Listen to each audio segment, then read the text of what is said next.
Հայաստանի բանկային համակարգի միջոցով ֆիզիկական անձանց անունով արտերկրից ստացված անդրսահմանյան փոխանցումների զուտներ հոսքը 2025 թվականի հունվար-փետրվարին կազմել է 87.5 միլիոն դոլար, 2024 թվականի հունվար-փետրվարի 153.9 միլիոն դոլարի դիմաց, նշվում է Հայաստանի Հանրապետության Կենտրոնական բանկի հաշվետվության մեջ։ Այսպիսով, այս ցուցանիշը տարեկան կտրվածքով կրճատվել է ավելի քան 1.7 անգամ։ Միաժամանակ ընթացիկ տարվա փետրվարին զուտներ հոսքը կազմել է 68.8 միլիոն դոլար, նախորդ տարվա փետրվարին գրանցված 121 միլիոն դոլարի համեմատ։ Հայաստանի Հանրապետության բանկային համակարգի միջոցով ֆիզիկական անձանց անունով ստացված անդրսահմանյան փոխանցումների ներհոսքն ընթացիկ տարվա առաջին 2 ամսում կազմել է 845.3 միլիոն դոլար, նախորդ տարվա նույն ժամանակահատվածում գրանցված 771.2 միլիոն դոլարի համեմատ։ Հայաստանից արտերկիր կատարված փոխանցումներով առաջատարները Շվեյցարիան եւ Արաբական Միացյալ Էմիրություններն են։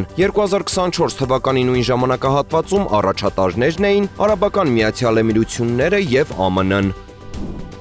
2025 թվականի առաջին եռամսյակի ընթացքում Հայաստանի Հանրապետության պետական եկամուտների կոմիտեն ապահովել է 566 միլիարդ դրամ հարկային եկամուտներ եւ պետական տուրքեր, հայտնում են ՊԵԿ-ից։ Այս ցուցանիշը 2025 թվականի պետական բյուջեի եռամսյակային համեմասնություններով առաջին եռամսյակի համար նախատեսված ցուցանիշից 563 միլիարդ դրամից ավելի է 3.4 միլիարդ դրամով կամ 0.6%-ով, իսկ վերանայված ցուցանիշից 563.4 միլիարդ դրամից ավելի է 3.1 միլիարդ դրամով կամ 0.5%-ով։ Միաժամանակ կոմիտեն տեղեկացնում է, որ 2024 թվականի առաջին եռամսյակի ընթացքում պետական բյուջե է մուտքագրվել 500.6 միլիարդ դրամ հարկային եկամուտներ եւ պետական տուրքեր։ Այսպիսով նախորդ տարվա նույն ժամանակաշրջանի համեմատ հարկային եկամուտներն աճել են 65.9 միլիարդ դրամով կամ 13.2%-ով։